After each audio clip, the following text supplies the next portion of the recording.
What's up YouTube, Jeff back again from DopeTechDaily.com, and today I'm bringing you guys some size and build comparisons of the iPhone 7 Plus and the iPhone 7 to all of the Android flagships.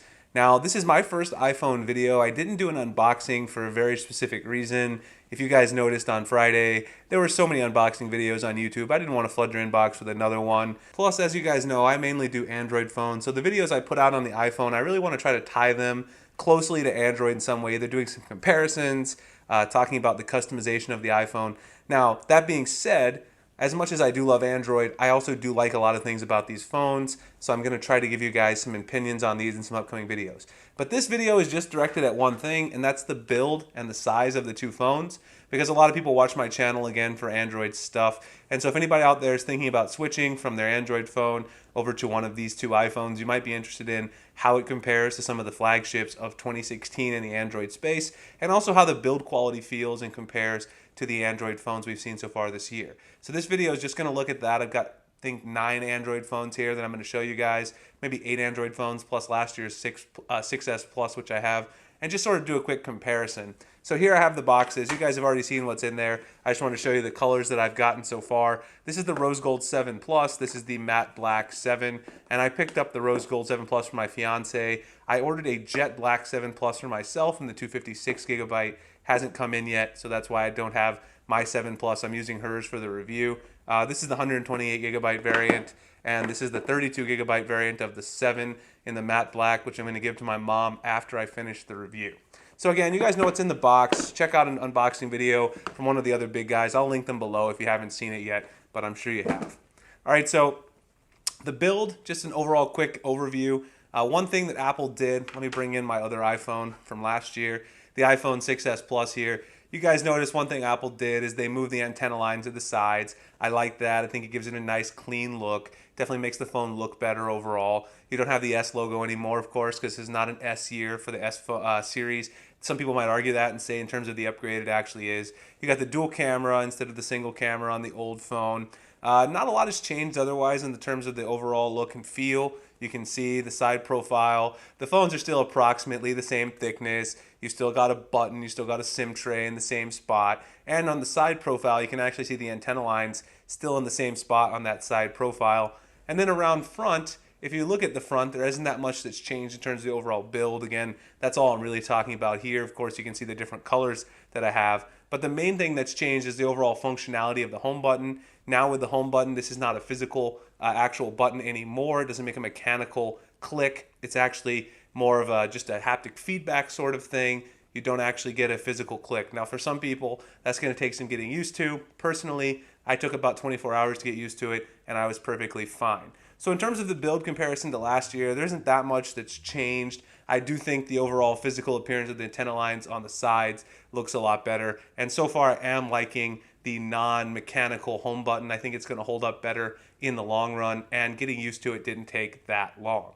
All right, so that's a comparison quickly to last year's iPhone. I just wanted to do that quickly. And of course, on the smaller one, it's exactly the same, except one thing to notice here is that on the matte black, the antenna lines are almost completely hidden, and that's probably my favorite feature of the matte black phone. The antenna lines, you can barely see them. Now, I checked out a jet black iPhone 7 in store. You can see them actually a little more even on the jet black than you can on the matte black because it's glossy everywhere. This one, they're really well hidden, and I definitely like that quite a bit.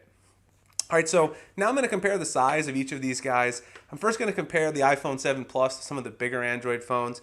Then I'll compare the iPhone 7, which of course is a 4.7-inch screen, to some of the smaller Android phones, just to give you a sort of, more fair comparison, because obviously I don't want to compare this to a regular Galaxy S7. It's going to be a much smaller phone. I'll compare this to some of the phablets just to give you guys an idea of what's going on.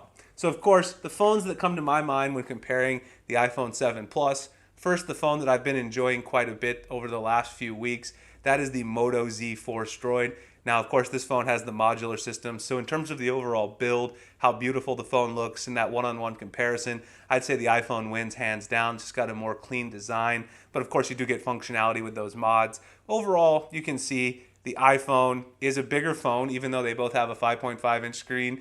It's taller. It's a little bit wider, actually. In terms of the thickness, the Moto Z Force is thicker. It also has a little bit bigger camera hump there at the back, which you can make flush by using some of the Moto mods. But overall, this is the iPhone 7 Plus as usual. It's a very big 5.5-inch screen. It's got those top bottom bezels that are very chunky. Even compared to Motorola on the top, which has pretty big bezels itself, I would definitely give the iPhone the win in terms of the overall beauty aspect when it takes on the Moto Z Force. But when it comes to the overall size, the Moto Z is still a more pocketable, one-hand kind of 5.5-inch device. The next device, which I want to compare, is the S7 Edge, of course. This was Samsung's flagship of the first part of 2016. And of course, a lot of people are going to be interested in how well these two compare. Now, when it comes to the size, you can see the iPhone 7 Plus is just huge compared to the 5.5-inch S7 Edge, even though they have the same screen size. It's much taller. It's actually quite a bit thicker because of the tapered edges on the profile. And it's also a much wider phone as well. So when you're thinking about which 5.5-inch phone you want to get, if size is really a consideration, you want to know which one you can use one-handed, the iPhone 7 Plus is much larger because of those huge bezels compared to the S7 Edge. So I think this phone is the most pocketable 5.5-inch device you're going to find out there in the market today. If you really need something to use with one hand and you also want a large screen size, that's the way to go. When it comes to the beauty of the design, it's really up to your opinion.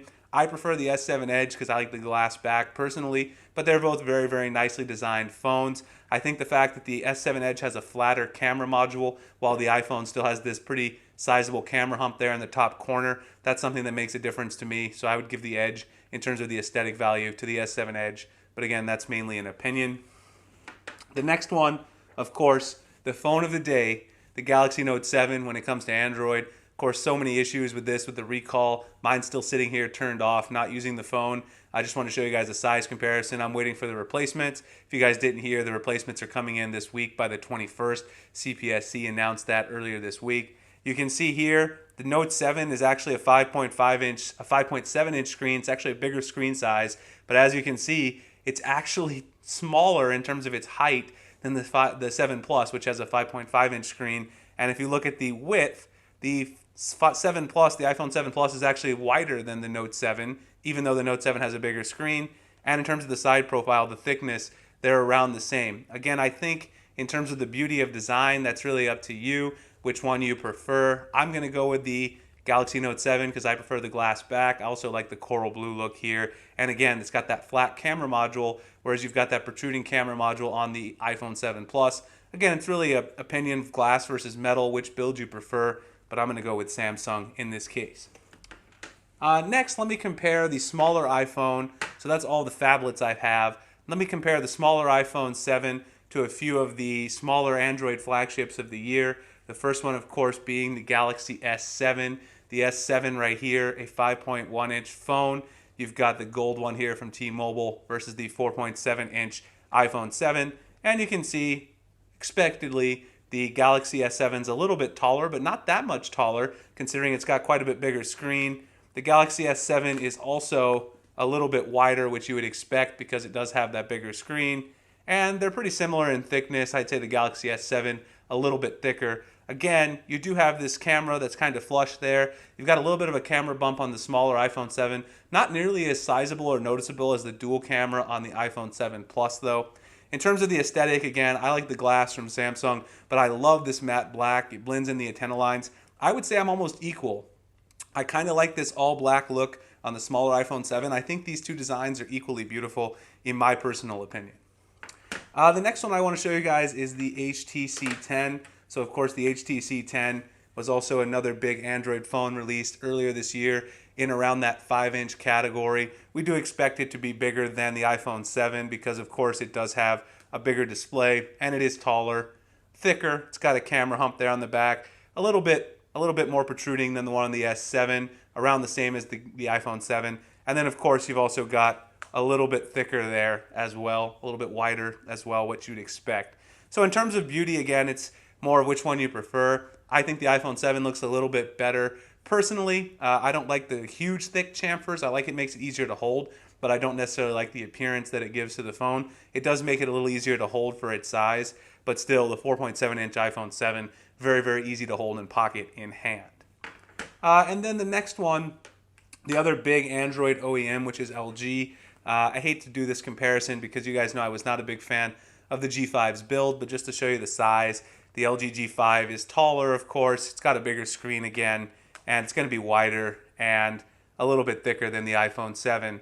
Of course, overall in this case, there's no comparison for me. I was not a fan of the G5's build. I'll take the iPhone 7 any day in terms of build quality and overall beauty of appearance. I think the seams here, the paint on the LG G5, I just wasn't a fan of. You can see my videos on that, and I haven't changed my stance on that overall.